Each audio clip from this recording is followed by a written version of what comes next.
diffusion de la TV communautaire, TV-CGR.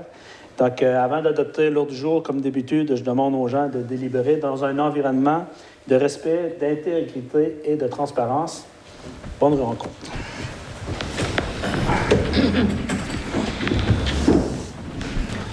Aïe.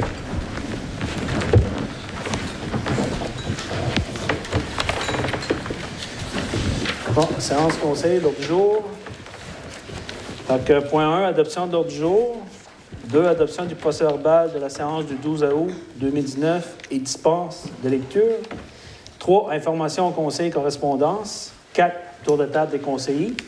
5, tour de table des officiers. 6, questions aux officiers. 7, directeur financier. A, compte à payer au 31 août 2019. B, adoption du règlement d'emprunt V696-09-19 concernant le financement de la subvention du MAMACH dans le cadre du programme TIC 2014-2018, 353 294 $.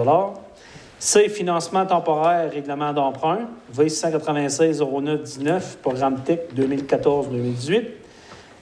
D, travaux d'aménagement du parc commémoratif, règlement d'emprunt, parapluie. E, acquisition d'accessoires et appareils pour le véhicule d'urgence, règlement d'emprunt, parapluie. 8, politique familiale. 9, municipalité, amis des aînés. 10, directeur des loisirs, de la culture et de la vie communautaire. A, complexe sportif des jardins, ouverture de la saison hivernale. B, achat de diviseurs de patinoires et de filets de hockey, but. 11, directeur du service incendie. 12, directeur des travaux publics. 13, directeur général.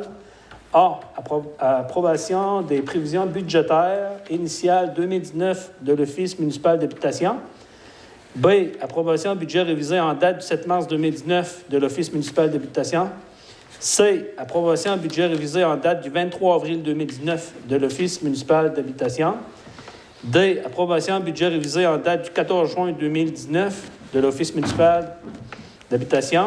E, récupération de la statue Les 4 saisons de Québec à Grande-Rivière. F, programme d'aide à la voirie locale, volet entretien des routes locales, compensation de base aux municipalités. G, tournoi de golf des gens d'affaires 2019, Chambre de commerce du Rocher-Percé. 14, urbanisme. 15, période de questions. 16, levée de la séance. Ça prendrait quelqu'un pour proposer. Donc, proposé par M. Gaston Leblanc. C'est unanime, oui. Donc, on sera rendu au point 2, adoption du procès-verbal de la séance du 12 août 2019 et dispense de lecture. Considérant que les membres du conseil municipal reconnaissent avoir reçu copie du procès-verbal de la séance du 12 août 2019 avant la tenue de la présente séance, qu'ils en ont pris connaissance et se déclarent satisfaits du contenu du document déposé. Qu'il est proposé et résolu que soit adopté tel que rédigé le procès-verbal de la séance du 12 août 2019 avec dispense de lecture. Que vous n'avez pris connaissance, si tout est conforme, si tout est bon, proposé par Lucie. Que tout le monde est en accord avec ça. Point 3, information au conseil et correspondance. Donc, on va passer par la correspondance tout de suite. Donc, j'ai reçu là, par le 13 août une convocation comme quoi une citoyenne qui m'informait de sa disponibilité pour aider les personnes vieillissantes ou toute autre personne ayant des besoins de comprendre les réseaux sociaux et se familiariser avec les nouvelles technologies. Je me suis rendu compte que le besoin est là, mais qu'ils n'ont pas confiance en personne de peur de se faire voler leur identité et avec raison. Depuis 2006, je suis dans votre région, travaillé comme policière et 2009 comme citoyenne de la ville. Marraine de votre ville pendant 5 ans pour la Sûreté du Québec. Ma réputation n'est plus à faire. Présentement retraitée de la Sûreté du Québec, je vous offre ma disponibilité à des frais que nous pourrons discuter par la suite. Si mon offre vous intéresse, j'aimerais une rencontre pour vous démontrer ma vision de mon projet. Donc, Mme Corbeau semble-t-il avoir un projet. Donc, ce que je vais faire à M. Moreau, on s'entend qu'il va rencontrer M. Philippe Moreau, puis peut-être Brigitte Paradis, pour regarder peut-être possibilité d'avoir des cours. Là, J'en ai profité aussi pour en parler au conseil d'administration de la Caisse populaire. Oui. Il y avait des besoins de ce sens-là. Parfait. Une autre correspondance là, concernant le patrimoine religieux bâti de Grande-Bière est un bien public. Donc, correspondance, M. le maire se lit comme suit. Après quelques semaines de réflexion, je me permets de revenir sur le fondement même de cette rencontre, sur celui de la conservation utile et durable des biens collectifs que sont l'Église, le presbytère et le cimetière. Il y a un constat généralisé. À court et moyen terme, la fabrique ne disposera pas de moyens financiers ni organisationnels pour faire face aux réparations majeures et aux mises à niveau de ces biens immobiliers. La réorganisation des fabriques et les besoins présents et futurs, tant civils que culturels et religieux de nos gens, doivent nous inviter à la proactivité et à l'innovation. L'Église peut, comme une majorité le croit, devenir un centre communautaire multifonctionnel dans et autour duquel on trouvera la vitalité de notre village. Sur le même terrain institutionnel et témoin de notre histoire, le presbytère est toujours un bâtiment de fière allure, en harmonie pour une vraie maison de citoyenne et de la culture. Le tout constituant une plaque publique modèle qui répond à la fois aux besoins collectifs et à la problématique nationale de l'avenir du patrimoine religieux bâti. Quant au cimetière, le terrain a besoin d'une mise à niveau et la réglementation d'une revue complète. Sa gestion doit relever d'un OBNL exclusivement dédié et redevable à la municipalité. Je sais que tout ça n'est pas possible que si la Ville est propriétaire de ce patrimoine avec tout ce qui s'y rattache. N'est-ce pas le moment propice pour la Ville de lever le mât en cette période électorale pour un projet de la base structurant et à longue portée? Voilà ce que le point de vue que j'ai à peine transmettre le 27 de juin dernier. Donc, on a eu une rencontre à la fabrique, il y avait quelques citoyens présents, les membres aussi du conseil d'administration de la fabrique. Donc, ça, c'est une correspondance de M. André Baudin qui m'amène un peu à sa réflexion. Donc, nous, comme vous le savez, tout dernièrement, on a donné un mandat par résolution à la Maison de la Culture de faire certaines démarches pour voir les possibilités ce qu'on pourrait faire avec l'Église ici, à Grande-Rivière. Donc, le projet est en marche. Je sais que M. Moreau, là, il y a eu une rencontre, je pense, avec les directeurs.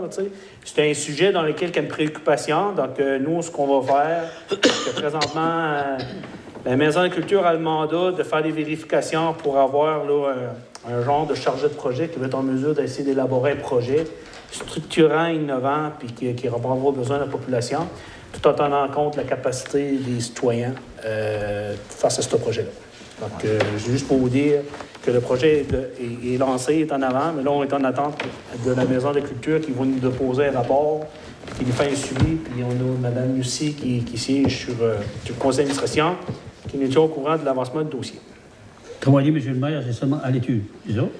Bien, présentement, c'est qu'on a donné le mandat à la Maison de la Culture de faire là, la démarche pour avoir un chargé de projet pour évaluer le projet, comme qui a été fait dans les autres municipalités.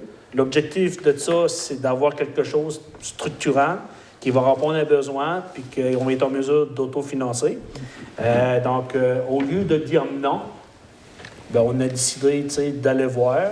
On va faire la propre analyse, puis en espérant qu'il va y avoir un go. S'il y a une possibilité. C'est ça. Parfait. Il y a une invitation aussi, soirée d'information causerie, mardi, le 17 septembre, au CLC de Chandler. C'est l'association Épilepsie Gaspésie-Sud, à 19h. Ça va être la présentation de l'organisme, mission, territoire, service, classification des crises. Donc, pour information, vous pouvez communiquer avec Manon Lebrasseur, coordinatrice, Association Épilepsie Gaspésie-Sud. Donc, 418-752-6819. Donc, on pourra le mettre sur notre site web, sur la page Facebook. Puis, si des fois, il y a des gens qui veulent avoir de l'information, ils peuvent communiquer directement ici à la ville pour avoir l'information au 418-385-2282. On a eu aussi, 5 septembre 2019, 5 habitudes de vie, table régionale. Donc, bonjour. De nombreuses municipalités de la région se mobilisent pour répondre aux besoins de leurs citoyens et de leurs citoyennes en matière de qualité de vie, alimentation, transport, loisirs, accessibilité aux services. La table 5 habitudes de vie Gaspésie-la-Madeleine reconnaît que ce travail important favorise le bien-être de tout petit à l'aîné. La démarche entourant le prix municipalité qualité de vie a été initiée le printemps dernier. De nombreux projets municipaux porteurs de santé, de dynamisme et de bien-être bouillonnent dans la région. La table CHV Gym est fière de vous présenter quelques-uns tout aussi innovateurs les uns que les autres. Donc, soyez fiers et fiers de travail accompli. Déposez votre candidature au printemps 2020. Entre-temps, pour vos projets en lieu avec la santé et qualité de vie, n'hésitez pas à interpeller la table SHV Gym et à travailler avec les nouveaux partenaires régionaux et locaux. Nous visons tous ensemble à rendre nos milieux de vie plus dynamiques, attrayants et sains. En vous souhaitant une excellente semaine des municipalités. En tout cas, moi, le seul point que je peux apporter, on n'avait pas déposé de candidature cette année, mais quand on va mettre de l'avant le projet du réseau d'Acaduc au 28, pour venir démontrer que maintenant, ce territoire-là va avoir le droit à de l'eau potable saine en 2019 et suite, ça va nous faire plaisir de déposer notre candidature, comme quoi qu'on répondait aux besoins d'une partie de la population de notre communauté. Avec correspondance, on a eu pas mal de correspondance, hein? Oui. Les musées. On a eu... Ouais, ça, c'est une demande depuis, on peut le reporter en octobre. Oui, c'est ça. On a eu, la demande pour la Chambre de commerce, c'est à l'ordre du jour. On a eu aussi, comme quoi, le programme d'aide à la voirie locale, comme quoi qu'on va avoir une contribution de 2125 $. Donc, il va y avoir une résolution à passer ce soir. Puis, on a eu aussi les copies de résolution concernant l'Office municipal d'habitation. Ce que j'ai parlé tantôt, c'est à l'ordre du jour. Puis, on a aussi la soumission concernant les multipliés, concernant les systèmes de diviseurs. Mais c'est un point qui est à l'ordre du jour. Oui. Puis, pour terminer, on avait une demande de soutien dans le cadre des poursuites de la compagnie d'exploration minière Canada Carbon Inc. contre la municipalité de Greenville sur la Rouge. Donc, j'en ai pas pris connaissance, mais au pire, on va regarder ça pour... on va en prendre connaissance, puis au pire, si on trouve ça intéressant, on va le mettre à l'ordre du jour du mois d'octobre. Parfait? Oui. Bon, on sera rendu au point de... Tour de table des conseils. Non, juste à moi, mettons, il me reste mes points à moi, information au conseil. OK. C'est ça. Donc, moi, les points que je voulais apporter, il y avait le point, le réseau d'égouts d'Acaduc, juste pour vous dire que il y a deux programmes présentement, sans nécessairement aller trop dans les détails. Il y a le programme Primo, puis le programme FIMO, qui est un peu le FEPTA 2. À la dernière séance du conseil municipal, on avait passé une résolution. Sauf qu'en prenant connaissance du programme, c'est juste pour dire que le taux d'aide est topé à 80 on a des informations à valider avec notre conseiller qui travaille aux affaires municipales sur le dossier, à savoir si on peut mettre un peu des montants de l'ATEC. Il semblerait-il que peut-être le Primo, avec l'ATEC, puis peut-être avec une intervention politique, ferait en sorte qu'on est dans une certaine démarche pour savoir quel des deux programmes qui est le plus avantageux. Mais l'objectif, c'est que ça soit déposé pour le mois de septembre, parce que normalement, au mois d'octobre, on a des rencontres politiques. Donc, le conseiller en question il est en retour cette semaine. Donc, le directeur général avec l'ingénieur vont communiquer avec pour avoir certaines informations, parce que c'est des dossiers dans lesquels, des fois, c'est que si on a la possibilité d'acheter 200 000 $300 000 de plus, bien, regarde, je pense que c'est important, pour faire en sorte qu'il y ait un petit peu d'allègement un peu au niveau du citoyen. Mais l'objectif, c'est qu'on s'est donné... Le but, c'est que fin septembre, que le projet est déposé. Parce qu'au mois d'octobre, on a des rencontres de prévues au niveau politique concernant ce projet-là. L'autre dossier, programme sport pour le gymnase. Écoutez, moi, vendredi, je suis allé à Sainte-Anne-des-Monts à l'annonce du nouveau programme qui est annoncé au niveau des infrastructures. On parle de 294 millions qui seraient disponibles. Les projets, c'est à partir du 15 de novembre, 90 jours pour déposer le projet. Donc, moi, j'ai exposé un peu le projet concernant l'octroi de financement accordé par la commission scolaire de 3,7 millions. Donc, le projet est là. On parle d'un gymnase de 12 mètres par 18 mètres. Par contre, là, étant donné qu'on avait déjà travaillé en début de mandat, moi puis le directeur général, pour un gymnase là, à l'École des pêches, parce qu'il n'y a pas, comme vous savez, il n'y a pas de gymnase. Donc, sur le territoire, là, présentement, on est en manque de plateau. Donc, si on veut offrir là, à l'école, l'EPAC, qui est une institution nationale, d'offrir là, les accommodités nécessaires pour intéresser les jeunes, d'avoir une belle vie active et sportive, étudiante au niveau collégial, c'est important. Donc, on veut valider que le projet soit sur un projet sous forme communautaire. Donc, c'est les démarches qu'on a tout le temps eues, les orientations qu'on a mises dans le place, moi, puis le directeur général, puis le conseil est en arrière de ça aussi. C'est que ce qu'on veut, c'est bonifier le projet du gymnase pour faire en sorte d'avoir un gymnase qui sera en mesure de pouvoir répondre aux besoins du primaire pendant le jour et que le soir, que le gymnase peut être utilisé par les étudiants du cégep puis une partie de la population. Puis le fait d'avoir un gymnase aussi conforme permettrait peut-être d'avoir des compétitions aussi régionales de l'article sur le territoire qui fera en sorte que ça apportera d'autres belles retombées là, économiques. Donc, là, comme vous le savez, ce qui est intéressant, c'est qu'on a su la semaine passée que le nouveau directeur de l'EPAC, c'est M. François Castillo. Donc, je le connais très bien. Je vous dirais que c'est quelqu'un c'est un ancien professeur d'éducation physique qui a été se perfectionner en gestion de projet à Rimouski, a été acquérir l'expérience. Donc, c'est quelqu'un qui est très motivé pour le sport et le loisir. Donc, je pense que c'est un bel atout à Grande-Vière. Je pense qu'on va avoir un DG dynamique à l'École des pêches qui... En tout cas, j'ai hâte de travailler avec lui parce qu'on a des beaux projets autour de l'École des pêches. La Ligue d'hockey senior des Jardins de la Gaspésie, les Vikings Le Rocher, je vais laisser le responsable d'en parler tantôt. J'avais exposé la dernière fois comme quoi qu'à partir du mois de novembre, ça va faire déjà 2 ans que le conseil est en place. Donc, on veut analyser la possibilité de faire peut-être un bilan via la TV communautaire de nos réalisations de nos 2 premières années. Mais pour les 2 années subséquentes, là, on a à peu près, j'ai identifié à peu près 65 projets dans lesquels on aurait distribué au sein du conseil pour faire un suivi particulier.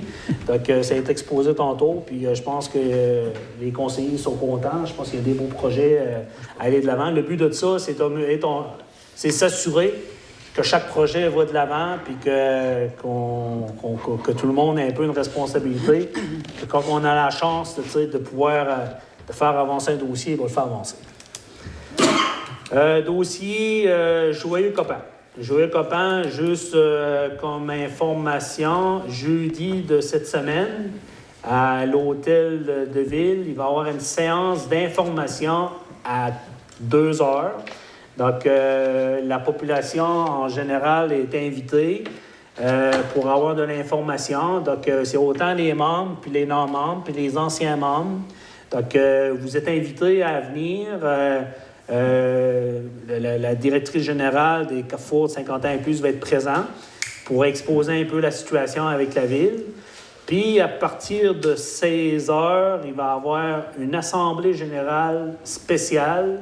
Donc, le but de ça, c'est pour s'assurer de la continuité des activités des Joyeux Copains, tout dépendant des orientations dans lesquelles les membres, futurs membres, vont voir se donner.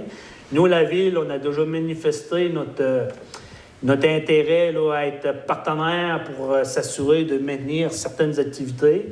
Par contre, je veux juste aviser comme quoi que nous, on avait pris la décision, étant donné qu'on avait fait certaines démarches administratives pour savoir un peu l'état de la situation, c'est que face à certains événements, moi, j'avais communiqué comme quoi que j'ai demandé de cesser temporairement les activités en attendant cette rencontre-là, pour être en mesure d'avoir une bonne idée un peu de l'état de situation.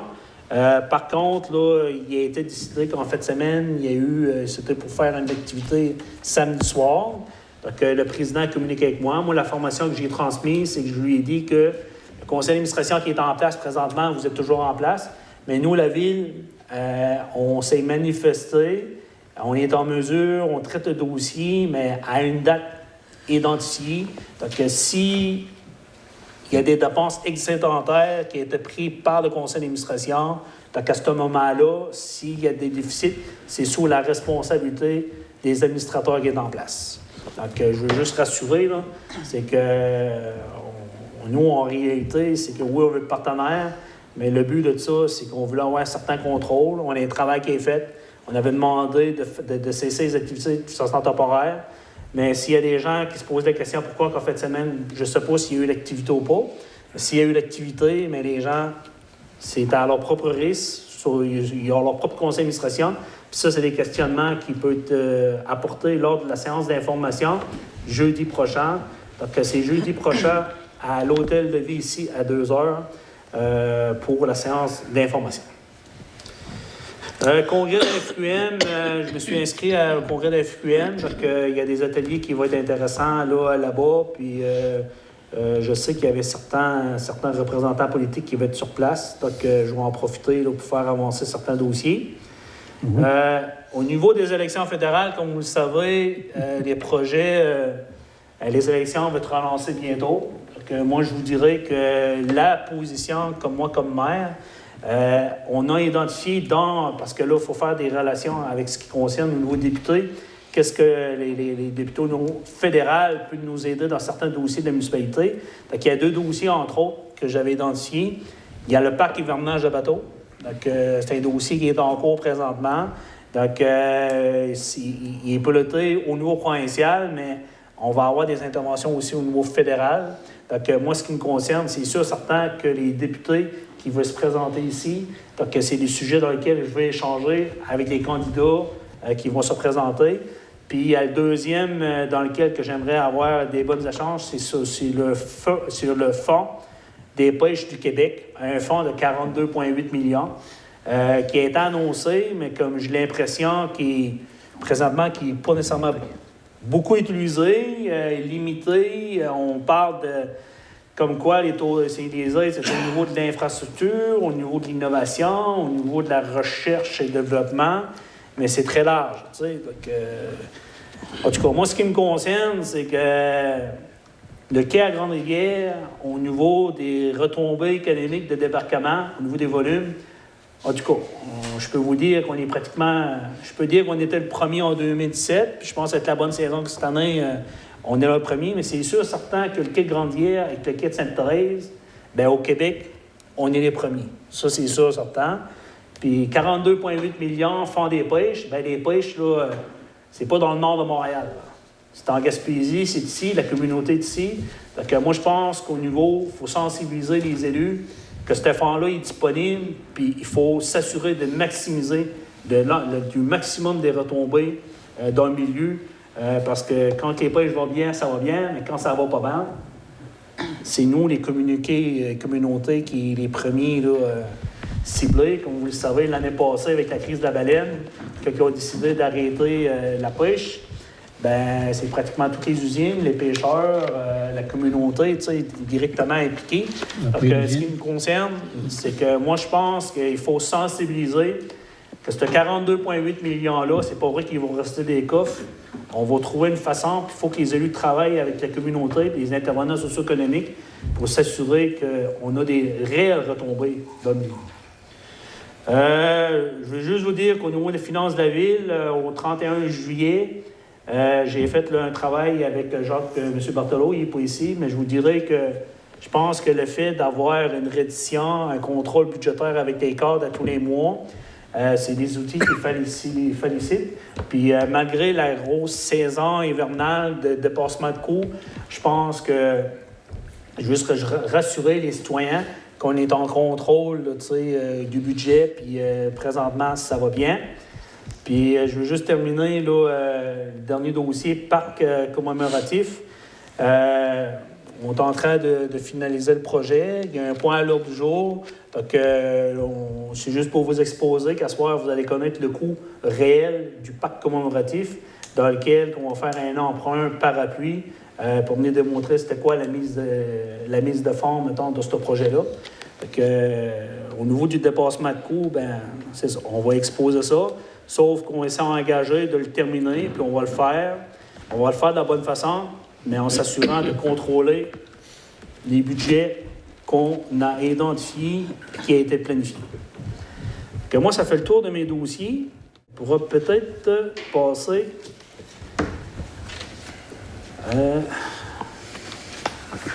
autour de la table. Les conseillers. Oui, juste un instant. Je suis juste là, parce que l'ordinateur trop vite. Donc, on va commencer avec Valérie. Merci, M. le maire. Bonsoir, tout le monde. Côté comité d'embellissement, mais notre concours Parrain d'un arbre s'est terminé le 30 août dernier. Le comité ne s'est pas encore rencontré parce qu'on avait encore des gens qui étaient en vacances. Ça va se faire cette semaine pour déterminer le gagnant. Les gagnants, parce qu'on a 3 prix. Puis, ça va se faire, les gagnants vont être mentionnés sur Facebook et aussi, on va appeler les gagnants pour leur donner leur prix. C'est tout, M. le maire. Merci, Valérie. Christian? Oui, M. le maire. C'est le sujet de la barboteuse, M. le maire. Vous savez, c'est fermé. Ça fermait un petit peu plus de bonheur. Bien, pratiquement à la même date que l'année passée, c'est parce que c'est les étudiants qui surveillent, ça prend des cours. Puis les étudiants, bien, quand ils retournent à l'école, bien, on les perd. Ça fait que ça forme un petit peu, disons, à peu près comme 15 jours avant la fin d'août, tu sais. Fait que, on n'a pas le choix, c'est comme ça. Mais ça a bien été en général. J'ai été plusieurs fois, puis c'est bien apprécié, là, puis il y avait du monde, puis les jeunes, soit avec les parents, puis l'après-midi surtout, là, ça se ramasse là, puis... Mais moi, je peux vous dire que j'ai été quelques fois, là, tu sais, puis je peux vous dire que j'ai eu une rencontre avec M. Moreau, puis les deux M. Moreau, parce que, en tout cas, moi, j'ai trouvé que la barboteuse, là, l'an prochain, là, aurait un peu d'investissement à faire là, au niveau de la peinture, tu sais, puis même au niveau là, tu sais, du système là, présentement là, de filtration. En tout cas, c'était déficient un peu. Là. Donc, je pense qu'il va y avoir un petit investissement. Puis ça fait un des dossiers qui fait partie de la liste que je vous ai transmise tantôt, M. Moreau. Donc, on veut juste s'assurer que l'an prochain, que la barboteuse, là, on a des petites améliorations locatives pour faire en sorte là, que parce que c'est quelque chose qui est bien utilisé et qui est apprécié. Parce que moi, je suis allé là parce que ma fille a travaillé là cet été. Pour être transparent, ma fille a travaillé là cet été. Puis je pense que ma fille, là, pourquoi elle travaillait là, je pense que c'était une des seules qui avait les qualifications nécessaires pour pouvoir y aller. L'an passé, elle a travaillé à Chandler, puis cette année, ça a travaillé à Chandler. Bien, je pense pas que la barboteuse aurait été ouverte. Donc moi, j'avais avisé le directeur général, puis j'avais avisé le directeur loisirs. Je ne me suis pas occupé, mais étant donné qu'elle était la seule avec l'accréditation, ça fait en sorte qu'elle a été choisie. Mais le fait que je suis allé, j'ai regardé, puis je sais que c'était beaucoup utilisé parce qu'il n'y a pas juste du monde de Chandler qui est là. Il y a beaucoup de monde, je voudrais, il y a beaucoup de monde de Chandler qui était présent. Touristes arrêtent, ils se balancent. Donc, tout ça pour dire que c'est une belle petite attraction qui est chez nous, mais elle a besoin d'un petit peu d'amour. C'est ça. On avait la possibilité aussi. Je l'ai parlé avec Philippe, pareil. Là, Pour finir la saison, on avait la possibilité d'engager un autre jeune, sauf que par rapport aux assurances, c'était un petit peu problématique parce que les jeunes qu'on avait avaient moins de 16 ans. Il fallait avoir 16 ans au 1er décembre. OK. Puis, sauf qu'il faut aviser nos assurances. On a une démarche à faire auprès de nos assurances. Mais quand on regarde ça, là, on a perdu 3 jours de baignade dans le mois d'août seulement. Fait que les autres jours, c'était des jours de pluie. Ça fait que dans le fond... Oui. Toute bonne chose avait une fin, puis c'est de valeur pour ces 3 jours-là, mais on n'a pas été de l'avant avec les assurances pour engager quelqu'un qui n'avait pas l'âge pour le faire. Parfait. Là, M. le maire, à part ça, bien, la patinoire va encore exister cette année. Là. On va prendre de bonheur cette année, on va aller. Puis la glissade, là aussi, ça va fonctionner. C'était très bien apprécié, surtout la glissade l'année passée. Là. C'était proche pour le couvent. Les jeunes sont morts là, puis c'est bien apprécié. Ça fait que on va répéter ça cette année encore. C'est beau, M. le maire. Merci. Donc, M. Briand. Oui, merci, M. le maire. Bonsoir tout le monde. Moi, j'aimerais juste parler du projet d'aqueduc, M. le maire, tantôt, vous l'avez très bien résumé. La plénière, tantôt, M. Moreau m'a résumé à peu près la situation, ce qui a été rendu. Puis, regarde, vous avez vraiment expliqué que c'était quoi. C'est sûr que si, comme vous avez expliqué, on dépose dans le projet Primo, on peut aller chercher au-dessus, probablement 80-85 %, mais c'est dans le projet FUMO, qui fait partie du projet FEPTE2, si on peut seulement se limiter à 80 %, si on peut sauver 5 %. Mais là, c'est pas mal mieux que la situation présente est en pleine évolution, que ça va bien. Je Pour sais moi, pour moi, c'est des bonnes nouvelles. Ça va très bien. Je comprends, tu sais, qu'il y a eu urgence, là, mais on est rendu vraiment à la dernière analyse. Puis je vous dirais que chaque vérification, là, tu sais, que juste le fait de telle vérification qui fait en sorte, il y a peut-être 150 000 $ de plus d'impôts inadmissibles qui cadrent d'un projet, donc ça fait une différence. Ouais. Donc on est là. Donc c'est pour ça que M. Moreau, avec M. Chrétien, il va avoir une rencontre. Il y a des questionnements, des questions qui ont été envoyées aux fonctionnaires pour s'assurer d'avoir des bonnes réponses. Parce que il y a des informations qui nous ont été transmises, mais on a vérifié, semblerait-il, qu'il y aurait peut-être possibilité d'intégrer, mettons, une partie de la tech. Donc, si c'est le cas, il y a un programme qui est plus avantageux. Si c'est pas le cas, c'est l'autre programme qui est plus avantageux. En complément, M. le maire, ce que j'aimerais juste dire que il y a des gens qui me posent des questions et me demandent, quand vous parlez de 66 ou 80 ça m'arrive souvent, moi aussi, j'en parle. Est-ce que c'est compris sur le montant total? Mais c'est pas ça, là. C'est les coûts admissibles du projet. Le coût de projet... Pour que le monde comprenne. Juste pour vous expliquer de façon assez générale, là, le réseau d'Acaduc, on parle d'un coût de projet à peu près de 5 200 000 $. Puis les coûts admissibles de financement, c'est 3 800 000 $. Ça veut dire qu'il y a 1,4 million dans lequel on doit financer. Mais le 3 800 000 $, c'est lui qui, idéalement, qu'il faudrait qu'il soit financé en haut de 85 %. On est là. Que là, présentement, le FIMO, il finance à 80 %, puis le Primo est à 66 et 2 tiers. Par contre, on peut mettre de la tech, puis avec une intention politique, puis tout dépendant de la RFU, de la ville, puis ça. Donc, il y a certaines démarches qui font ça à cause de cas de situation, bien, on peut peut-être avoir un petit peu plus. C'est sûr, certain qu'à 66 et 2 tiers, on n'embarque pas. Mais c'est pas 90 % du projet global qu'on veut, tu sais. Présentement, c'est 3 800 000 $. Puis ce qu'on nous avance aussi, c'est que dans le volet des infrastructures des eaux usées, c'est là qu'on est capable d'aller chercher jusqu'à 80 % d'aide. Mais le fait qu'on fait des travaux dans la même tranchée, comment est-ce que le ministère procède au calcul pour dire on départit ça comment, 85 % eau usée, eau potable? Les petites questions au niveau du calcul, là, c'est à ce niveau-là qu'on doit les poser avant les interventions politiques. Parce que l'intervention politique, là, de la façon dont ça fonctionne, là, moi, ce que je me suis fait expliquer, là, puis quand on a appelé, bien, mais que je vais parler avec la ministre, là, elle ne veut pas avoir une question technique. Là. J'ai déposé dans tel programme, puis c'est tel programme, puis voici le taux d'aide, puis là, tu veux que je fasse une intervention pour augmenter l'aide. Pourquoi? Fait que là, il faut que j'y dise c'est quel programme. Donc, présentement, là, on ne sait pas lesquels, l'un de l'autre, qui est plus avantageux. La journée, mais qu'on va savoir, maintenant, la semaine prochaine, dans lequel qu'on va déposer, bien là, on va savoir vraiment où est-ce que j'ai à faire des interventions pour faire augmenter le taux d'aide.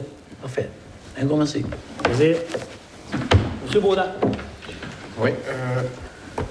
Un bref retour là, sur 2 dernières activités qui ont eu lieu, entre autres le Festival Western au mois d'août à Grande-Rivière, à Lancelot plus précisément. On parle d'aux environs de plus de 1000 personnes qui auraient assisté aux différentes activités sur le site.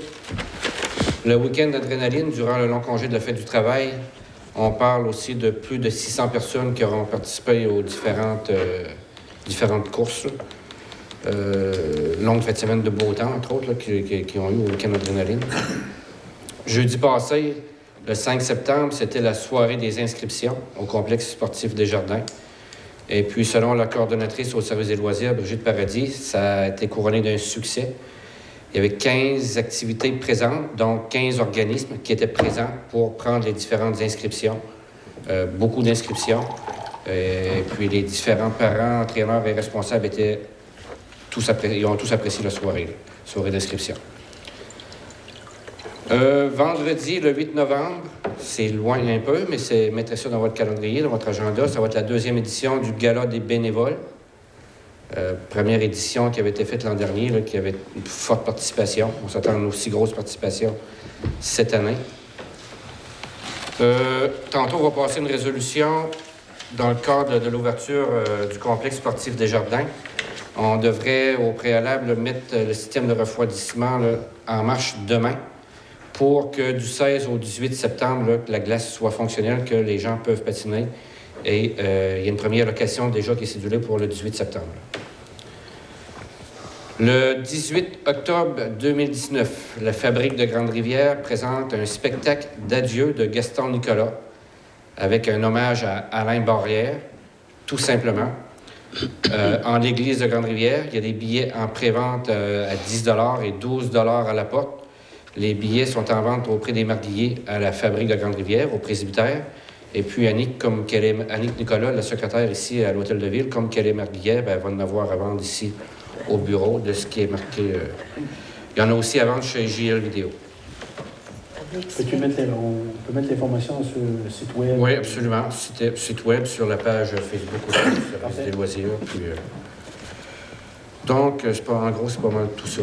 Question, M. Baudin. Oui. Comme vous disiez tantôt, l'adrénaline, il y a eu 600 personnes. Oui, si on enlève tous les bénévoles, puis le comité organisateur, tout ça, là. L'assistance, pas plus que 600. Donc C'est ce qui m'a été ramené comme information. Moi, j'ai été à 2 activités, il me semble. Oui, M. le maire est venu, M. Moreau. Je sais que le premier dimanche, course de tracteur à gazon, il y avait 300. Le premier dimanche, il n'était pas considéré dans le programme du week-end adrénaline. Mais pas Pierre-Luc qui me disait pas ça. Quelqu'un qui achetait une passe, un bracelet pour la passe de fin de semaine, le premier dimanche, c'était pas compris. Oui, je sais, mais quand tu faisais la publicité, c'était 25, 30, 31 Mais c'est ce qui m'a été rapporté comme information. Ben, de toute façon, là, au niveau de l'assistance, c'est la 2e édition. Il y a toujours des améliorations à porter, mais je peux vous dire qu'il y a beaucoup de commanditaires qui supportaient l'événement. Donc, déjà là, c'est... Parce que les 600 personnes, il est mentionné, c'est en 3 jours. OK. Ça va être sur la fin de semaine, dernière fin de semaine. Okay. Ça ne comprend pas le premier dimanche du 25. OK. Le premier dimanche du 25, il y avait 300-400, ben on serait rendu à 1000. Il reste qu'il y a une clientèle pour ce genre d'activité-là. Absolument. Comme on a expliqué tantôt, c'est sûr que le conseil, là, via le directeur général puis le directeur des loisirs, des fois, on apporte certaines recommandations, mais le but, c'est au niveau de la sécurité. Donc, des fois, comme il a été mentionné, si des fois, on voit certaines choses, bien, nous, les élus, ce qu'on fait, c'est qu'on interpelle le directeur des loisirs pour lui faire part. Puis c'est lui qui est directement avec les organisateurs qui s'assure que les petits correctifs soient mis en place. Mais je vous dirais que présentement, au niveau du comité, là, sont très collaborateurs, puis que quand on a à discuter, il n'y a aucun problème de mettre là, les recommandations en place. Il y a l'implication de la ville aussi. Oui. L'organisation. Oui. Voulez-vous parler un peu de l'implication de la ville, M. Baudin? Bien, c'est toutes les activités qui ont lieu dans on parle des festivals ou quoi que ce soit, là, entre autres, là, c'est les partenaires financiers, là, les commanditaires, puis contribution de la ville. Bien, la ville est toujours partante là, pour contribuer soit avec les travaux publics au niveau de la machinerie, au niveau du comité des loisirs, du service des loisirs. On est toujours là, on est toujours présent pour travailler comme bénévole puis donner notre temps. Ça sauve beaucoup de sous là, au comité organisateur des différentes activités. Là. Mais pour répondre à certains questionnements là, qui a été posé, c'est que la ville, des fois, là, dans ce genre d'événement-là, ben, je pense que c'est ça qui fait aussi que un peu le succès qu'on a des activités aussi à Grande-Rivière, c'est que autant le personnel que les membres du conseil, là, on participe comme partenaire, puis souvent, la façon qu'on participe aussi, c'est soit par du prêt de machinerie, puis je vous dirais même au sein du personnel, là, il y en a qui font des heures bénévoles. Ouais. Donc, pour en fin de semaine, là, pour le week-end adrénaline, là, c'est des gens qui se demandaient comment ça, on avait un loader avec Frank qui était là. Bien, le loader, c'est un prêt, puis Frank, il s'est mis disponible bénévolement pour faire en sorte que l'activité puisse se faire à Grande-Rivière. Donc, c'est ça. Même chose du côté du service d'incendie. Ouais. Parce que le week-end adrénaline, veut pas, c'était des sports extrêmes, C'est ça. avec un danger à haut risque d'incendie. Donc, le service d'incendie était présent toute la fin de semaine. C'est ça. Donc, normalement, il y a des frais reliés à ça, puis ça, ben, c'est comme la ville qui l'a absorbé, mais pour nous, c'est important. Le côté sécuritaire, c'est important, puis on a un excellent service de pompiers ici à Grande-Rivière, donc il a été mis à contribution. Donc, Monsieur Leblanc. Merci, M. le maire. Moi, ce serait pour 2 informations. demain soir, le 10 septembre, à la polyvalente de Grande-Rivière, ce sera l'inscription du corps de cadet de 6h30 à 8h. Et les inscriptions vont se dérouler à tous les mardis de septembre. On invite les parents avec les jeunes à venir. Pour être admissible, c'est de 12 ans à 18 ans. Et vendredi, le 6 septembre, j'ai assisté à la réunion de l'AGA de l'équipe de hockey senior avec M. Philippe Moreau et M. le maire. Et ça a été discuté pour les nouveaux règlements généraux. Et pour la cédule, on n'a pas pu sortir de cédule vendredi parce que les arénas, on n'avait pas les disponibilités encore parce que les arénas ne sont pas tout ouverts. Cette réunion-là s'est déroulée à Côte-Abscal et ça a été très intéressant. Et pour la cédule, on vous reviendra aussitôt qu'on va avoir les heures de glace. Fait qu'on invite la population en grand nombre cet hiver pour la deuxième année du senior à Grande-Rivière parce que l'année passée, ça a été un franc succès. Merci. Puis ils vont jouer à Grande-Rivière tout l'hiver? Oui. Merci, M. Leblanc. Puis juste un complément d'information, c'est juste pour dire que moi, vendredi, il fallait que j'étais à Saint-Anne-des-Monts à 10h le matin, donc je suis parti très tôt. Puis on avait un conseil d'administration à 4h à Côte-Abscal avec suivi de l'Assemblée générale annuelle. Étant donné que le président, M. Collant, puis Carmel Dubé, était à la pêche, je ne pouvais pas être présent. Donc, ils ont donné une procuration pour que M. Gaston Leblanc, puis le directeur du service loisirs, soient présents pour représenter l'équipe, les Vikings Le Rocher. Puis moi, je peux vous dire, moi, je suis allé là parce que, vous savez, moi, je fais partie du comité exécutif de la Ligue. Mais je peux vous dire, comme maire, je suis content de voir qu'un conseiller, malgré que c'était sa journée de fête, un vendredi soir, qui a décidé de se rendre à Causac, puis que notre directeur des services de loisirs, que comme vous le savez, normalement, hein, il y en a qui finit à midi, puis que lui, il était présent, soit arrivé à 1h du matin, bien, si on est inclus de hockey à Grande-Rivière, bien, c'est parce que le monde s'implique. Puis ça, là, je peux vous dire, je suis content de ça. Donc, merci Gaston. Puis si Philippe a réussi ici t'asseoir, j'y aurais dit. Donc, je pense qu'il y a des cadres, mais oui, il y a le travail, mais il y a des gens qui s'impliquent aussi pour la communauté, puis c'est apprécié. Donc, ça, là, tu sais, c'est quand tu es là-bas, puis tu sais que tu as des gens qui sont des conseillers, puis tu es du monde qui a des cadres, puis sont présents, ben même en dehors des heures, donc, on voit qu'ils oui, ils sont là pour le travail, mais ils sont là aussi pour le bien de la communauté. Donc, merci, Gaston. Ça fait plaisir. Lucie? Merci, M. le maire, mais j'ai rien de particulier ce mois-ci. Tranquille. C'est tranquille, on attend nos rencontres pour les différents dossiers. Parfait. Merci, Lucie. Que là, on sera rendu autour des officiers. Monsieur Moreau? Oui. J'ai sorti quelques points, parce qu'il y en avait qui étaient pour décision qu'on a changé à la dernière minute. Premièrement, j'aimerais faire un petit topo de l'avancement des travaux de la rue du Parc. Il y a des petits délais. Déjà là, ce matin, après la dernière réunion de chantier, on sait déjà qu'il va y avoir un léger retard sur les 6 semaines prévues. On est rendu à 7 jours de retard sur l'ensemble des travaux. Peut-être qu'on va le récupérer, sait-on jamais, en fin de travaux, mais ce qui a retardé passablement les travaux dans le premier droit, c'était au niveau du roc. Okay? Fait il y a eu du roc solide. On l'avait identifié lors des travaux de sondage. Fait on savait qu'il y avait du roc solide à l'intersection de la route 132.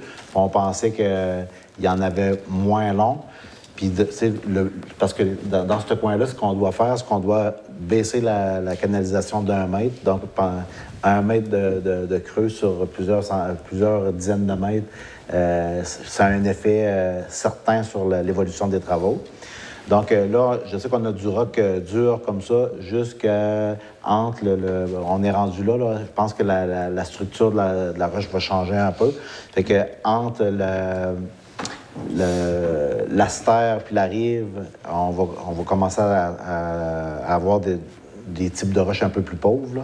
Fait que puis après ça, de chez Hector Lebreu jusqu'à la fin des travaux, c'est une structure de roche très pauvre, donc ça se défait à l'appel, donc ça devrait aller plus vite. Okay? Puis l'autre facteur, c'est qu'il y a une présence d'eau dans nos canalisations d'eau usée. Fait que, on en avait à plusieurs.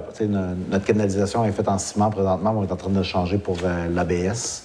Fait que là, dans le fond, ce qui arrive, c'est que notre réseau, présentement, il est très peu étanche. On est en train de rectifier cette situation-là. Mais en amont des travaux, dans le coin, justement, du 135 rue du Parc, de l'autre côté, de l'autre bord de Hôtel de Ville, on a une infiltration d'eau dans notre réseau.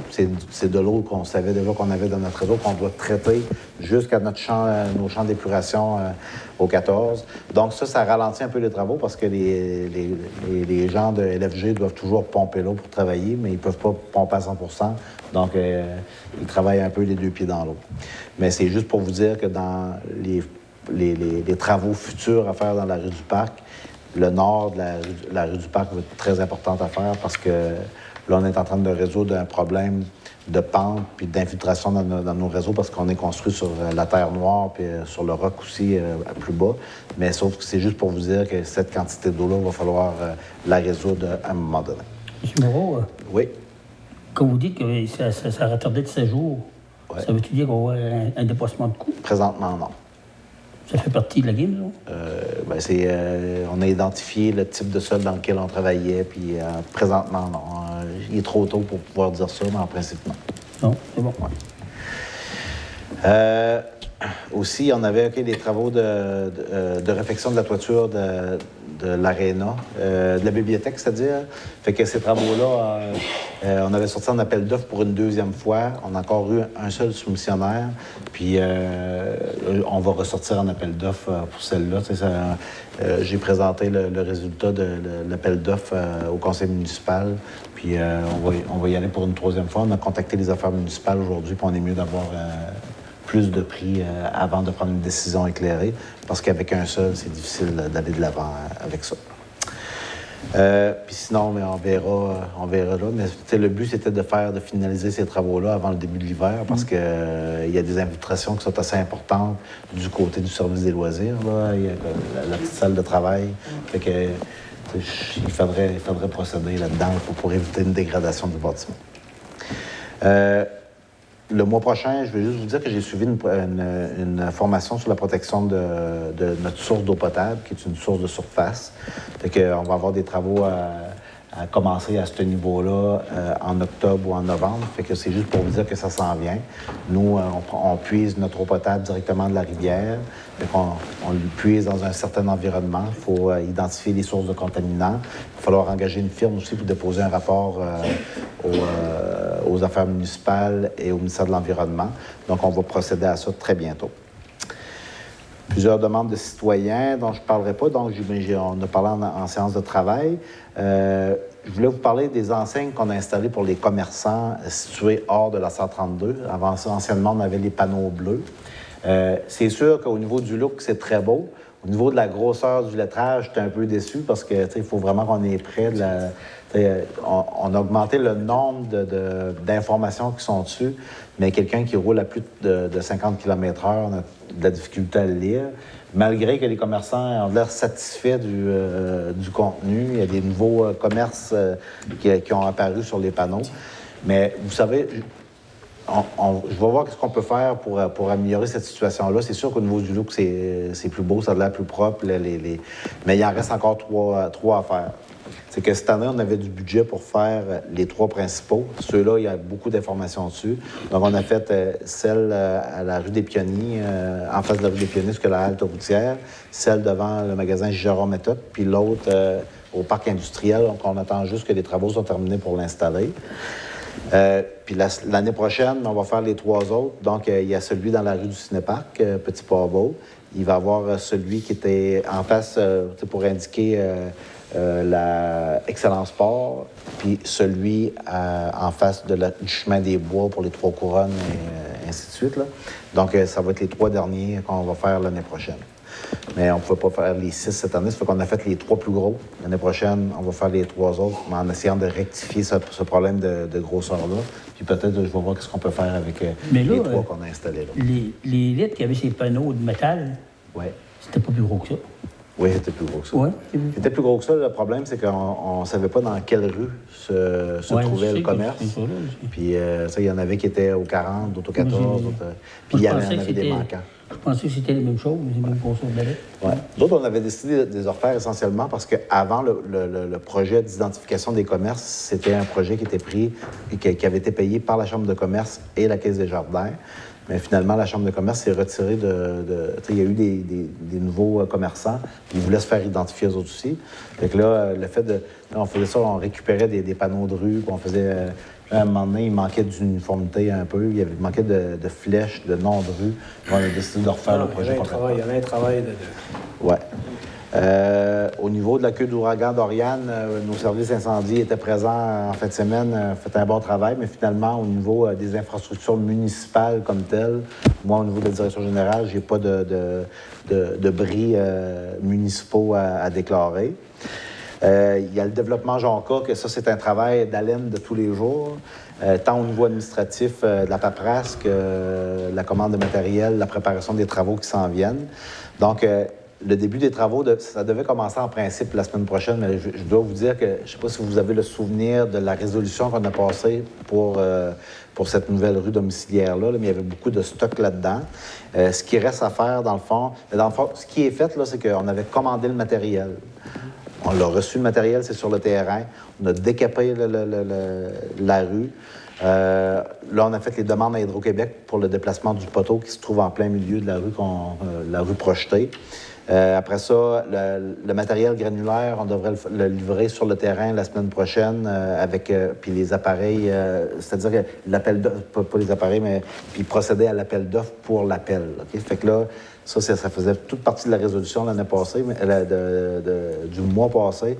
Fait que là, il reste ce petit bout-là à faire. Fait que le granulaire, on prépare tranquillement le terrain pour faire en sorte que lorsqu'on va débuter les travaux, on n'a pas de transport à faire. Tout le matériel est déjà là, ça fait qu'on est prêt à procéder là-dessus.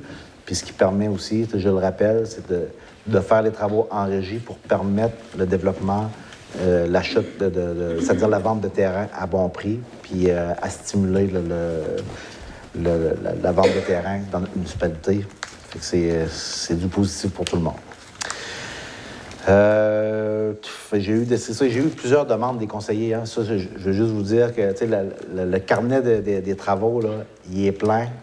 Au niveau, mais il est plein, puis je veux dire, tant qu'on est capable d'aller faire des fois des travaux, même le vendredi après-midi, il y a des travaux qui ne prennent pas de temps à faire, on essaie de le faire, on essaie de maximiser l'utilisation du temps de nos équipes. Soyez patients. Ceux qu'on a dit qu'on aurait fait les travaux, ça va être fait.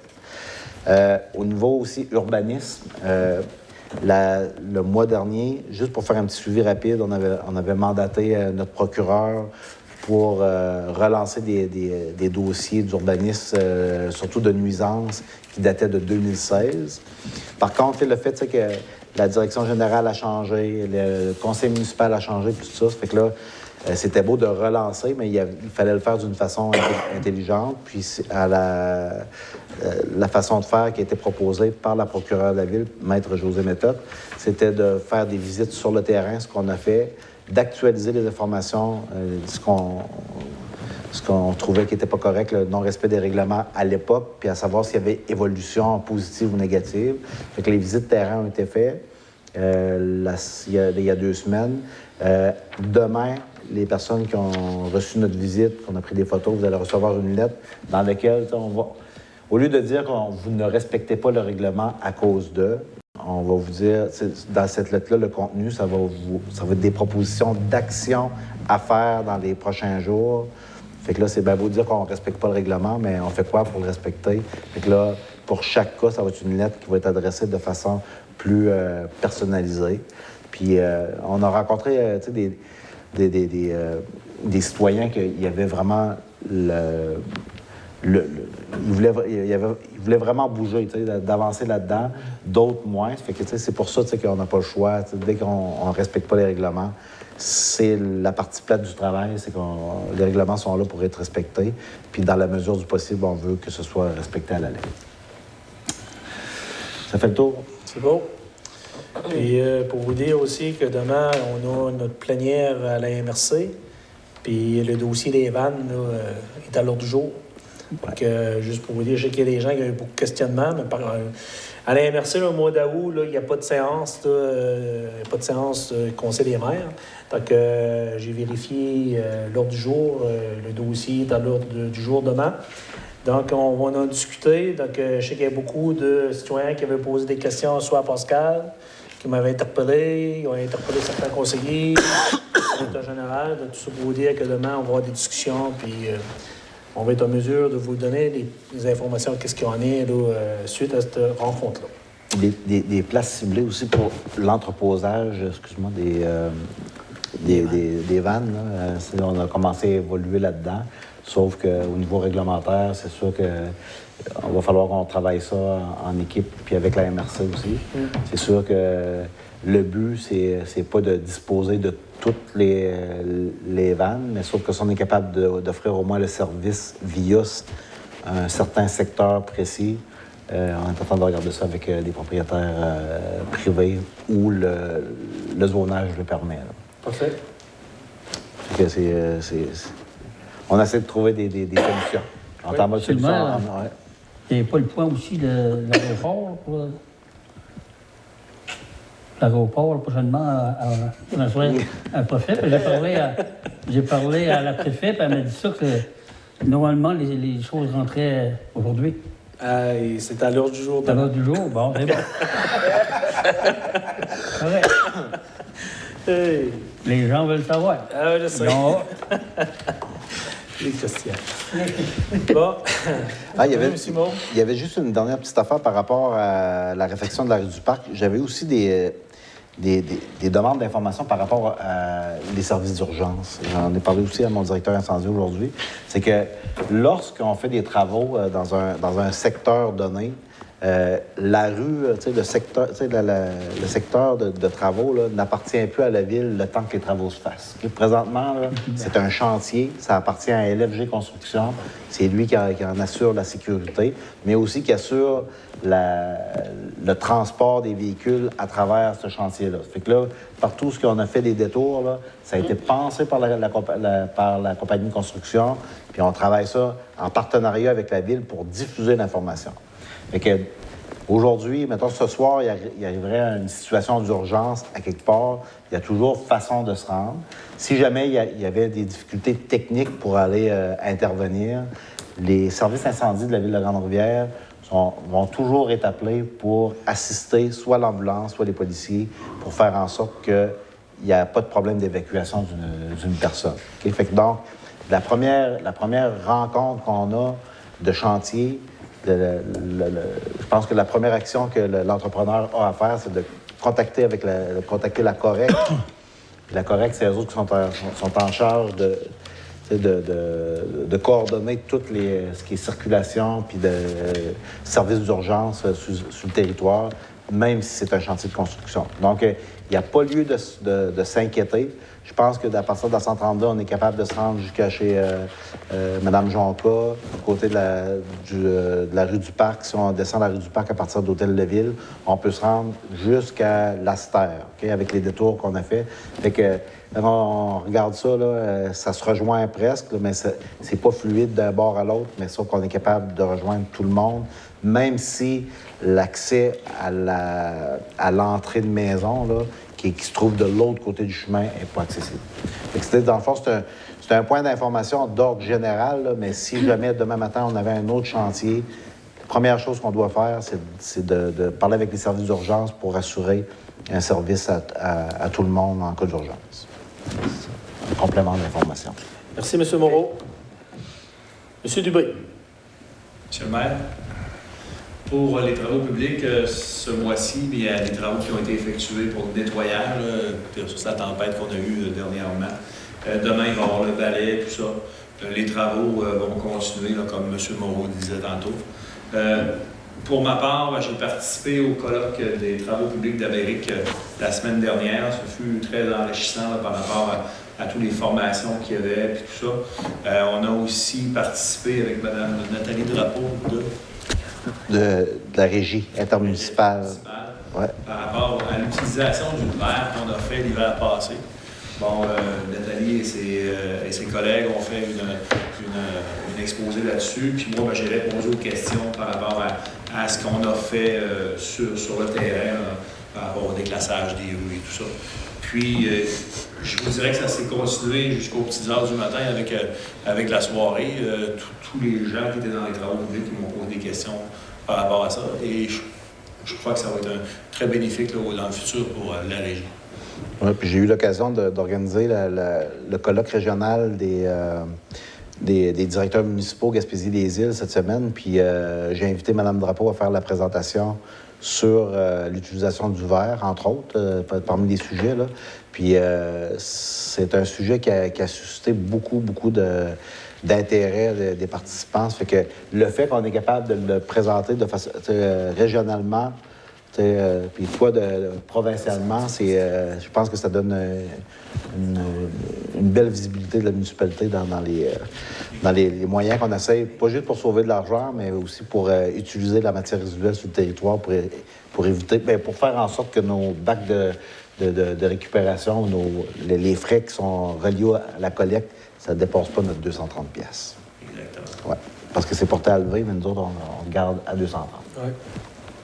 Puis pour ma part, c'est pas mal ça là, pour le mois de septembre. Il n'y a pas rien à rajouter. Ouais. Merci, M. Dubé. M. Lebreu. Merci, M. le maire. Comme vous avez l'habitude, donc un petit résumé des interventions. Donc, depuis la dernière assemblée, le service incendie a été sollicité à 11 occasions, 3 fois sur le territoire de Grande-Bière, 2 fois à Sainte-Carène et 6 fois sur le territoire de Percé. Donc, c'est ça. Puis effectivement, lors du passage de l'ouragan Dorian, il y avait une équipe de pompiers à caserne pour être en mesure de répondre rapidement aux appels. Donc, ça a été relativement tranquille. OK. De plus, j'aimerais que tous les gens possèdent un téléphone intelligent. OK. Plusieurs personnes. Il existe un service d'alerte SMS. Ça a été créé par un Gaspésien. C'est un outil de plus pour recevoir des messages au niveau des matières résiduelles, au niveau des sports qui se passent dans la région et aussi au niveau de la sécurité civile. Donc, ça ne coûte rien. C'est facile à installer dans votre téléphone. Puis vous avez l'alerte beaucoup plus rapidement. Donc, je pense que c'est un bel outil que peut-être chaque citoyen de la région devrait avoir. Donc, vous avez l'adresse. Si vous avez des problèmes, passez à Kazan, on va vous l'installer, ça coûte rien. Merci. C'est une très belle occasion. Oui. Aussi, les dossiers médias, Momento, là, oui. S'assurer que sur le site web, oui. Les médias sociaux. Ça qu'on s'est rendu aux questions aux officiers. Est-ce que vous avez des questions? Non? Non, moi, j'ai pas de questions. Pas de questions? Moi, je veux juste apporter un point. Comme vous le savez, là, moi puis le directeur général, on est rentrés pratiquement en même temps, ça fait 2 ans. Puis malgré que notre directeur général est bien occupé, beaucoup de dossiers, parce qu'à Grande-Bière, comme vous le savez, là, je pense que ça va bien. On a des beaux projets en allant, puis on parle beaucoup de diversification, de prospérité, puis il y a beaucoup de dossiers, puis je pense que le conseil travaille dans le bon sens. Mais malgré tout ça, notre directeur général il a assumé un certain leadership en organisant la rencontre des DG cette semaine. Donc, c'est tout à son honneur. Donc, je veux juste vous dire que, beaucoup de municipalités en Gaspésie, puis il y a des DG qui ne prennent même pas la peine d'y aller. Mais nous, comme nouveau directeur, il s'affichait, il a assumé un leadership. Puis avec les informations que j'ai eues, je pense que l'ensemble des autres DG m'ont fait part comme quoi que j'étais très content de l'organisation. Donc, félicitations, Kevin. Merci. C'est quoi? C'était une rencontre des directeurs généraux? Colloque régional, Gaspésie-les-Îles. J'ai fait ça à Percé. Donc, on serait rendu au point directeur financier. Donc, compte à payer au 31 août 2019. Il est proposé que soient adoptés les comptes à payer au 31 août 2019 tels que présentés par le directeur financier pour un total de 160 849,34. Le conseil municipal prend acte de la liste des comptes journal déboursés, déposés par le trésorier. Donc, comme d'habitude, je demande toujours à Denis de faire une vérification. Donc, Denis, je te laisse la parole. J'ai rencontré Jacques ce matin, comme à l'habitude, puis rien de majeur là, qui sautait aux yeux là, pour avoir des interrogations quelconques. Là. Mais peut-être en citer quelques-unes là, qui viennent composer le 160 000. Là. Il y a une facture d'asphalte de concassé à Aristide Brousseau de 18 000. La facture du camp d'été des jeunes à la base Plante Bellefeuille de 11 330. L'achat de pétrole, de diesel, d'essence, 12 647. Une facture assez importante aussi, c'est au niveau du développement là, de la rue Jacques Jonca, 47 000, ça c'est dans les IMO. C'est l'achat matériel là, pour la réalisation de l'aqueduc et coupe dans le développement Jonca. Donc, entre autres, là, c'est ça qui compose la majeure partie de la facture, puis le restant, ben, c'est tout à fait pour le fonctionnement là, de la routine de la ville. Là. OK. J'en ferai proposition. Proposé par M. Baudin, accepté l'unité. Tout le monde est d'accord avec ça? Oui. Donc, 7B, adoption des règlements d'emprunt V196-0919 concernant le financement de la subvention du MAMACH dans le cadre du programme TEC 2014-2018, 353 294 $. Attendu que chacun des membres du conseil ait reçu préalablement la tenue de la séance une copie de règlement numéro V696-0919. Entendu qu'en conformité avec l'article 356 de la loi sur les cités et villes, les membres du conseil de déclarent avoir lu le présent règlement et renoncent à sa lecture. Pour ces raisons, il est proposé que le règlement portant le numéro V696-0919 soit adopté. Proposé par... Oui. Proposé par Mme Valérie Langelier. Que tout le monde est en accord? Oui. Parfait. L'unité. 7C, financement temporaire, règlement d'emprunt V696-0919, programme TEC 2014-2018, attendu que la Ville de Grande-Bière effectue les travaux d'infrastructure sur son réseau d'aqueducs et d'égouts, notamment sur la rue du Parc, attendu que ces travaux seront financés à même le programme TEC 2014-2018, attendu que les sommes provenant de ce programme seront versées après la reddition de compte final, attendu que le contrat de la rue du Parc s'élève à 1 163 034 taxes incluses. Pour ces raisons, il est proposé que le conseil municipal autorise le trésorier à transiger avec la Caisse des jardins du littoral gaspésien quand l'adoption de financement temporaire relative aux travaux de la rue du Parc. 1. Au montant de 350 000 $ concernant la partie de contribution de Québec versée sur 20 ans. L'échéance de ce financement fixée au 30 juin 2020. 2. Au montant de 750 000 concernant la partie fédérale de la TEC payable comptant après la reddition de compte. L'échéance de ce financement fixée au 31 décembre 2020. Que ces emprunts soient sous forme de prêt à la demande dont les déboursements et remboursements seront sur avis écrit de la municipalité. Que le maire ou le maire suppléant ou le directeur général soient autorisés à signer pour et au nom de la Ville les documents relatifs à cette transaction. Proposé par... Oui. Proposé par Christian Moreau. Bon. 7D. Travaux d'aménagement du parc commémoratif, règlement d'emprunt par appui V691-06-18. Attendu que la Ville a réalisé des travaux d'aménagement au parc commémoratif, attendu que ces travaux ont été prévus dans le règlement d'emprunt par appui portant le numéro V691-06-18 et dûment approuvé par le MAMACH. Pour ces raisons, il est proposé et résolu qu'un montant de 44 000 soit affecté au règlement d'emprunt par appui numéro V691-06-18 pour les travaux d'aménagement prévus et remboursables sur une période de 10 ans. Que le trésorier soit autorisé à effectuer les écritures comptables qui s'imposent afin de donner plein effet à la présente résolution. Proposé par M. Gaston Leblanc. Que tout le monde est en accord avec ça? Oui. Fait.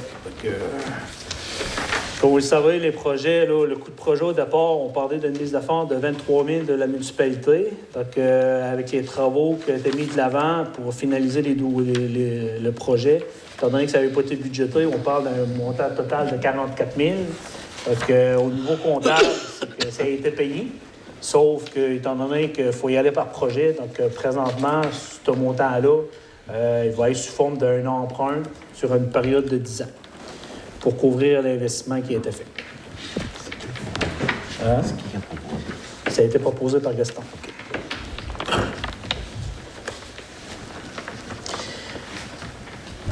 Puis ça, là, ça ne comprend pas les statuts. Les statuts, là, c'est juste pour vous dire, présentement, c'est un prêt. Il y a des statuts pour 2 ans. Donc, si éventuellement on veut un acquérir, bien, il faut faire un déboursé. Puis à ce moment-là, bien, on ferait peut-être là, une levée de fonds en conséquence. Mais tout ça pour dire que... Il n'y a pas d'engagement pour ça. Il n'y a pas d'engagement à ce niveau-là, mais le 44 000, ça ne comprend pas le statut. 7E, acquisition d'accessoires et appareils pour les véhicules d'urgence, règlement d'emprunt par appui V691-06-18. Attendu que la Ville a procédé à l'acquisition des véhicules d'urgence pour son service de sécurité incendie en décembre 2018. Attendu qu'il est nécessaire de munir ce véhicule de divers accessoires et appareils pour accomplir les différentes tâches qui lui sont destinées. Attendu que ces acquisitions ont été prévues dans le règlement d'emprunt par appui portant le numéro V691-06-18 et dûment approuvé par le MH. Pour ces raisons, il est proposé qu'un montant de 12 500 soit affecté au règlement d'emprunt par appui numéro V691-06-18 pour l'acquisition des accessoires et appareils précisés dans ce dernier et remboursable sur une période de 8 ans. Que les trésoriers soient autorisés à effectuer les écritures comptables qui s'imposent afin de donner plein effet à la présente résolution. Proposé par M. Léopold Briand. Tout ça pour dire que ces investissements-là ont été prévus là, dans le plan triennal. Que c'est pour ça que, suite à l'acquisition, là, ça a été budgété.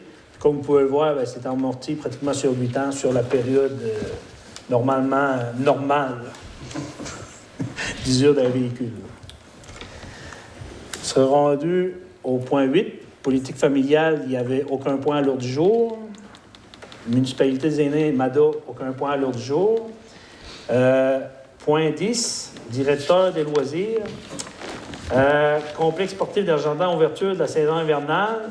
Il est proposé que le conseil municipal autorise le directeur des loisirs, de la culture et de la vie communautaire à procéder aux opérations de mise en marche du système de refroidissement pour une ouverture de complexe sportif le 10 septembre 2019. Que la date de fermeture prévue soit le 23 mars 2020. Tout dépendant si les Vikings sont en finale. Proposé par M. Denis Baudin. Monsieur le maire, je vais ouvrir une parenthèse sur le MADA. Là, tantôt, dans votre correspondance, quand vous avez correspondance que vous avez reçue de Mme France Campeau, là, c'est quoi qui pourrait bien s'intégrer dans le MADA? Ça? Oui, vous avez raison. Aux aînés. Oui. Donc, quand on peut en parler de monsieur, peut-être vérifier avec Brigitte Paradis, là, tu sais, étant donné qu'il travaille avec le MADA et ça, s'il n'y a pas possibilité d'intégrer ça. Oui, dans la politique MADA. On pourra acheter des partenaires financiers là-dedans. Oui. Ouais. Merci, M. Baudin. Reste correspondance.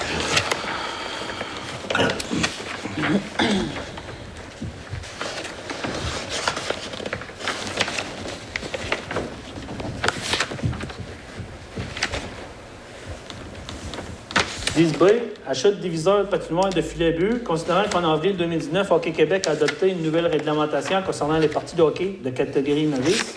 Considérant qu'il est dorénavant obligatoire que la surface de la glace soit divisée en 2 pour cette catégorie de joueurs. Considérant qu'il est nécessaire de procéder à l'installation de diviseurs de patrimoine afin de respecter ce nouveau règlement. Considérant qu'annuellement, Grande-Rivière est l'hôte d'un tournoi de hockey novice en février, en plus de présenter les parties de saison régulière. Considérant que pour rendre possible l'utilisation des 2 parties de glace simultanément, on devra procéder à l'achat de 2 filets de hockey-but supplémentaires. En conséquence, il est proposé résolu que le conseil municipal autorise le directeur de loisirs, de la culture et de la vie communautaire à procéder à l'achat de diviseurs de patrimoine au montant de 7 500 $ plus taxes et de 2 filets de hockey au montant de 989 $ plus taxes. Proposé par Lucie. Fait qu'il y en avait 2 autres, donc on peut considérer que c'est unanime. Hein? Point 11, directeur de service incendie, aucun point à l'ordre du jour. Directeur de travaux publics, aucun point à l'ordre du jour. Donc, avant de passer au point du directeur général, on pourrait lever la séance pour aller à la période de questions.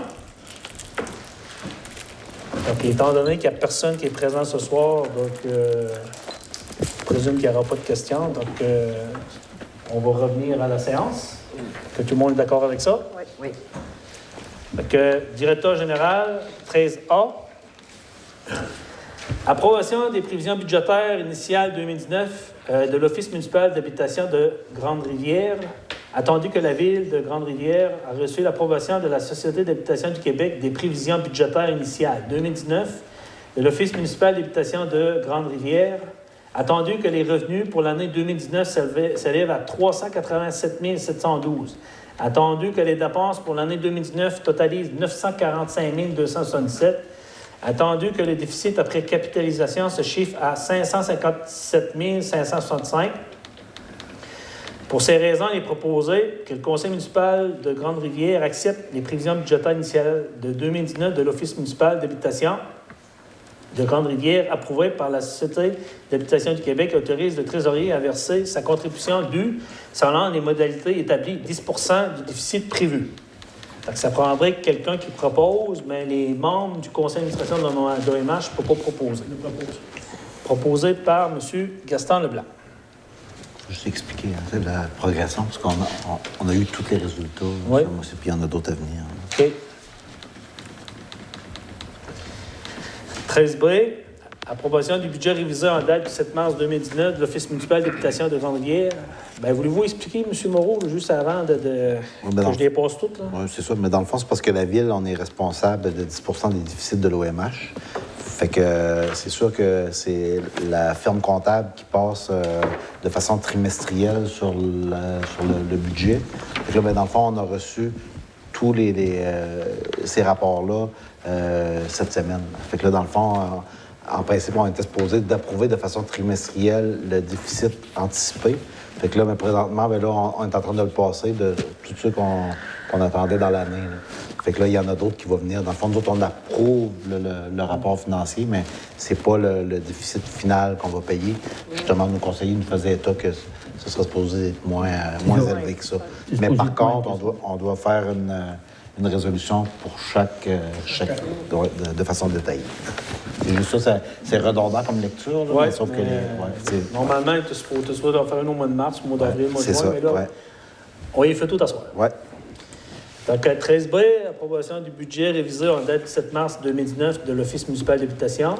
Attendu que la Ville de Grande-Rivière a reçu l'approbation de la Société d'habitation du Québec du budget révisé en date du 7 mars 2019, attendu que les montants indiqués sur ce budget révisé sont les suivants. Revenus 374 712, dépenses 990 164, attendu que le déficit après capitalisation se chiffre à 602 452. Pour ces raisons, il est proposé que le Conseil municipal de Grande-Rivière accepte le budget révisé en date du 7 mars 2019 de l'Office municipal d'habitation de Grande-Rivière, approuvé par la Société d'habitation du Québec, et autorise le trésorier à verser la contribution de la Ville selon les modalités établies, 10 % du déficit prévu. Proposé par M. Baudin. Denis Baudin. Tout le monde est unanime avec ça. D'accord? 13C, approbation du budget révisé en date du 23 avril 2019 de l'Office municipal d'habitation de Grande-Rivière, attendu que la Ville de Grande-Rivière a reçu l'approbation de la Société d'habitation du Québec du budget révisé en date du 23 avril 2019 de l'Office municipal d'habitation, attendu que les montants indiqués sur ce budget révisé sont les suivants. Revenus 387 712, dépenses 1 036 993, attendu que le déficit après capitalisation se chiffre à 649 281. Pour ces raisons, il est proposé que le Conseil municipal de Grande-Rivière accepte le budget révisé en date du 23 avril 2019 de l'Office municipal d'habitation de Grande-Rivière, approuvé par la Société d'habitation du Québec, et autorise le trésorier à verser la contribution de la Ville selon une modalité établie, 10 % de déficit prévu, proposé par Proposé. Proposé par M. Gaston Leblanc. T'es beau? 13D, approbation budget révisé en date du 14 juin 2019 de l'Office municipal d'habitation de Grande-Rivière. Attendu que la Ville de Grande-Rivière ait reçu l'approbation de la Société d'habitation du Québec du budget révisé en date du 14 juin 2019 de l'Office municipal d'habitation, attendu que les montants indiqués sur ce budget révisé sont les suivants. Revenus 387 712, dépenses 1 086 993. Attendu que le déficit après capitalisation se chiffre à 699 281. Pour ces raisons, il est proposé que le Conseil municipal de Grande-Rivière accepte le budget révisé en date du 14 juin 2019 de l'Office municipal d'habitation de Grande-Rivière, approuvé par la Société d'habitation du Québec, et autorise le trésorier à verser la contribution de la Ville selon les modalités établies. 10 % du déficit prévu. Proposé par... Oui, je vais vous dire. Proposé par M. Léopold Briand. Tout le monde est unanime? Oui. Faites bien. Bon. Autre point, 13 Juste pour ajouter, M. le maire, Oui. c'est bien beau, là, on paye, on est responsable de 10 %. Il faut dire aussi qu'on a des revenus de au-dessus de 100 000 sur l'ensemble des taxes là-dessus. Fait qu'on n'est pas perdant pour nous donner. C'est juste pour donner des renseignements au monde. C'est beau? Oui. Merci, M. Moreau. Rien. 13E. Récupération de la statue des 4 saisons de Québec à Grande-Rivière. Il est dûment proposé par et résolu qu'un montant de 1 000 soit levé pour les travaux relatifs au démantèlement et au transport de la statue des 4 saisons de Serge Autis de Québec à Grande-Rivière. Que les trésoriers soient mandatés à émettre un reçu pour faire l'impôt au propriétaire de la sculpture, M. Albert Legault. Donc, avant de proposer, M.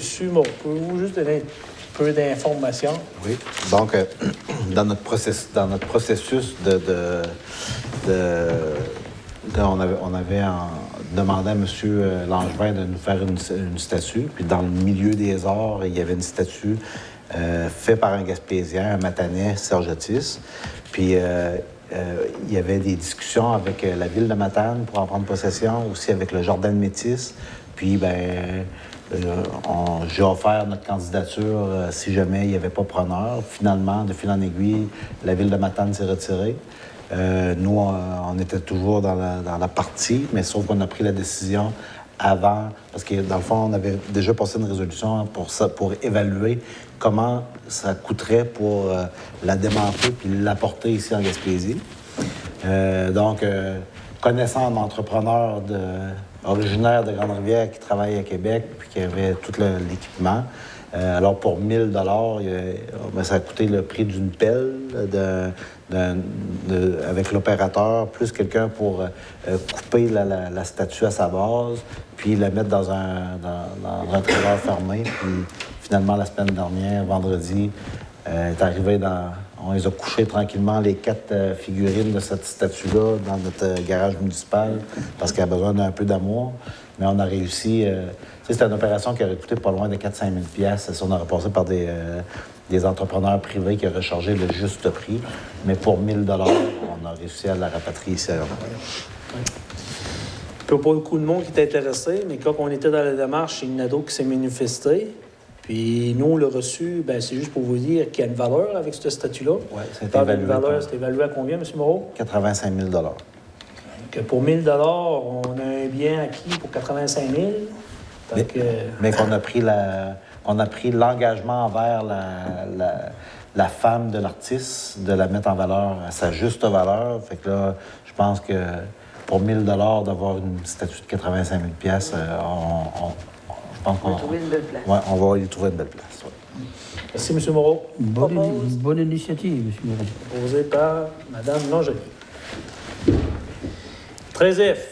Programme d'aide à la voirie locale, volet entretien des routes locales. Attendu que le ministère des Transports a versé une compensation de 2 125 $ pour l'entretien des routes locales pour l'année civile 2019. Attendu que les compensations distribuées à la municipalité visent l'entretien courant et préventif des routes locales 1 et 2, ainsi que les éléments de points situés sur ces routes, dans la responsabilité incombe à la municipalité. Pour ces motifs, Il est proposé que la municipalité de Grande-Rivière informe le ministère des Transports de l'utilisation des compensations visant l'entretien courant et préventif des routes locales 1 et 2, ainsi que les éléments points situés ces routes dont la responsabilité incombe à la municipalité, conformément aux objectifs du volet entretien des routes locales. Proposé par... Proposé par Lucie Nicolas. Tout le monde est en accord avec ça. C'est pas beaucoup, 2125 $, mais Ouais. On va l'utiliser à bon escient. on va le prendre pareil. On va patcher 2 trous. 2 trous. Le pont. 2 petits trous. On va pas toucher les trous. Hein? Non, mais un budget de 100 000, puis il me semble que... Il est utilisé à 100 100 000 d'asphaltage. Tu sais, puis il me semble que... Hein? Il va falloir penser à le bonifier. Oui. On vient de le bonifier de 2 000 $. 13G, tournoi de golf des champs d'affaires 2019. Chambre de commerce du Rocher-Percé. Il est proposé que le conseil municipal accepte de participer financièrement à la 12e édition du tournoi de golf des gens d'affaires que se déroulera à Chandler. Qu'un montant de 200 $ soit versé à titre de partenaire offrant l'affichage du logo de la ville sur un trou de départ dans le quai du golfeur ainsi qu'une mention sur le panneau des commanditaires. Qu'un montant de 220 $ plus taxes soit versé pour la participation de 2 personnes au forfait golf et souper qui se tiendra samedi 14 septembre sur le parcours du club de golf de Chandler. Proposé par M.